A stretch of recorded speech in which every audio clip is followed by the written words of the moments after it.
C'est la story time la plus drôle que vous allez voir de votre vie entière. Le jour où mon père s'est fait arrêter dans l'avion et s'est fait mettre en prison à Pékin. Vous avez très bien entendu, sa date de cet été. En même temps, on va se maquiller et je vais vous mettre toutes les références sur l'écran parce que vous m'envoyez tellement de messages dessus. Dans mon salade Candy Trauma Challenge, tout le monde a fait que rigoler sur ça dans les commentaires. Prenez vos popcorn, ça va durer un temps. Petite mise en situation, on allait partir en Chine pour les vacances d'été et tout. Moi, je précise que je n'y allais pas.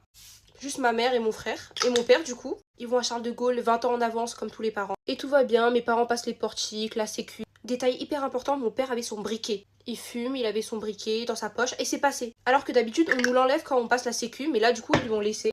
Et vu qu'il est doté d'une intelligence un peu énorme, il est monté dans l'avion avec. Jusqu'à là, tout va bien. Mes parents étaient pas assis à côté, mon frère était assis à côté de ma mère, parce que oui, rajouter les 80 € pour être assis à côté, mes parents, c'est hors de question. Ils vont se tuer dans l'avion, non. Avec cette base, votre make-up ne va jamais partir. J'ai oublié de le préciser, mais j'ai fixé mes sourcils avec celle de chez NYX. Reprenons si vous permettez. Donc, ils montent dans l'avion, tout se passe bien, c'était quoi, 10 heures pour arriver à Pékin, quelque chose comme ça. Entre-temps, mon père, il est parti aux toilettes, il s'est dit « Ah, on m'a laissé mon briquet, ça veut dire que je peux fumer. » Oui, il s'est dit ça. À son grand âge, je sais. Donc il va aux toilettes, il allume sa petite clope, il commence à fumer. Pas de chance, les hôtesses de l'air, du coup, elles ont senti l'odeur de la cigarette, ils ont toqué comme des fous et tout. Monsieur a ouvert, il voyait pas le mal, il a jeté sa clope dans les toilettes. On lui a fait la morale entre temps et tout, mais il se doutait de rien. Et oui, il a vu les panneaux genre avec une clope interdit comme ça, mais il s'est pas posé la question vu qu'on lui a laissé son briquet. Vous savez que c'est mon produit préféré pour le teint, pour avoir un teint glowy, mais il n'est pas trouvable en France et les frais de livraison coûtent cher. Et du coup, j'ai trouvé une alternative, c'est celui de chez Rimmel, il est très bien aussi. Ils arrivent, petite escale à Pékin parce que du coup, ils se rendaient à Shanghai.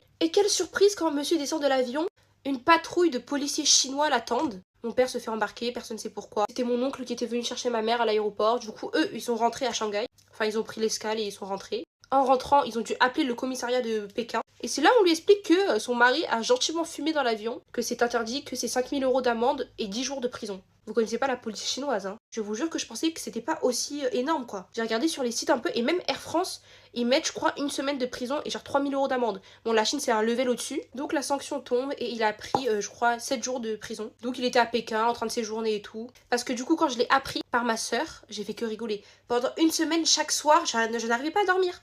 Parce que vous connaissez pas le personnage de mon père. Je savais très bien qu'il le vivait très bien. Ma mère et mon frère, ils se la coulaient douce quand ils sont arrivés à Shanghai. Ils ont fait un peu le voyage. Il n'y avait pas mon père dans les pattes parce que c'est un mec chiant. Faut se le dire. Bon, je pense que vous avez compris à force avec mes vidéos. Un peu de tranquillité ne fait pas de mal. Ma mère m'avait dit, ouais, le dis à personne, c'est la honte et tout. Moi devant vous, quelques mois après. Et le truc le plus chiant, c'est qu'il ne pouvait pas sortir si quelqu'un ne venait pas le chercher. Donc ma soeur a dû faire envoyer des gens à Pékin pour aller chercher mon père, pour le rapatrier à Shanghai. Parce que oui, du coup, c'est pas à côté non plus.